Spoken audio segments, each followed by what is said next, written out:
नाम के तीन तीन प्रकार की पहले प्रणाली जपने की। एक है वैखरी, वैखरी माने वाचिक, जैसे वैसे इसे वैखरी कहते हैं जब। फिर उपांश चल रहा है, फिर मानसिक, अब हमारे सामने राधा नाम लिखा है, राधा नाम चल रहा है। अब हमारी क्रिया करते, उठते बैठते, खाते पीते, चलते फिर, अब जैसे हम बोल रहे हैं तो हम नाम से अलग नहीं है, क्योंकि हम भागवतिक चर्चा कर रहे हैं। तुम्हारे मुख में जैसे हम ऐसे देख रहे हैं, हम बार बार नाम लिख रहे हैं, राधा राधा राधा। हम जप नहीं पा रहे क्योंकि आपसे बात कर रहे हैं, और हमारी दृष्टि में वही लिखा हुआ है। इसे कहते हैं निरंतर नाम जप चलना।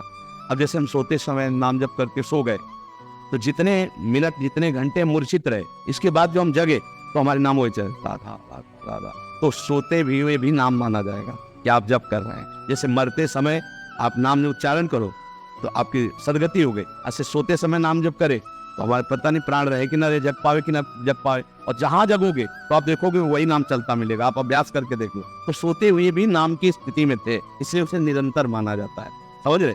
फिर एक होती है इसके भी आगे, वो परावाणी होती है। फिर नस नारियों से छू लो तो आपके नाम चलने लगेगा। जैसे तुकाराम जी महाराज जहाँ चरण रख देते तो भूमि बोलती थी विट्ठल विट्ठल विट्ठल। उनके नामदेव जी की सेवा में रहती थी जनाबाई, वो कंडे थापते अंदर से जपते हुए परावाणी से, तो उनके नस नस नाड़ियों में विट्ठल विट्ठल विट्ठल। तो कबीरदास जी नामदेव जी से मिलने के लिए गए थे, तो देखा बातचीत हो रही, दो चार माताएं खड़ी, तो वो जनाबाई जी कहते थे कंडे मेरे, तो बोले तुम्हारे कंडे की पहचान क्या है? बोले कान में लगा के देख लो, कंडा से निकलता होगा विट्ठल विट्ठल विट्ठल।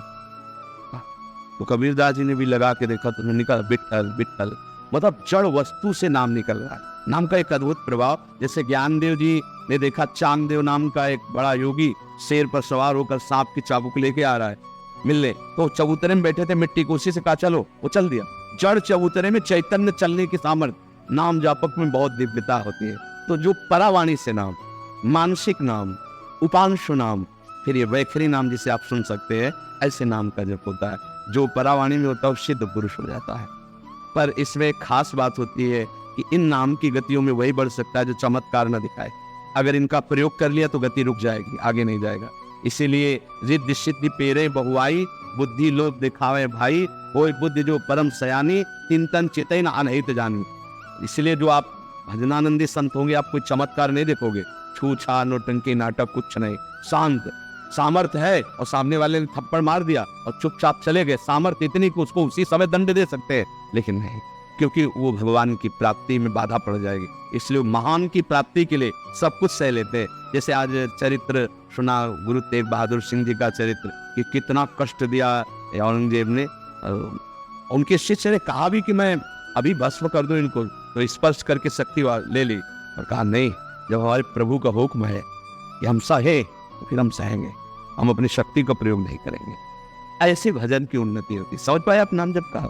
इस पे छोटा प्रश्न था, कई बार मन में भाव आता है और वो हो जाता है, मानते नहीं, अपने आप ही हो जाता है, तो क्या ऐसा प्रयोग होगा? क्या दुखी होना चाहिए, परमार्थ का लक्षण कि प्रभु हम जो चाहेंगे आप देते जाओगे तो हमारी चाह बढ़ती जाएगी। और स्वामी कभी हम गलत भी मांग सकते हैं, हे नाथ जिसमें हमारा परम मंगल हो वही देना, नहीं हमारे मांगने पर भी मत देना।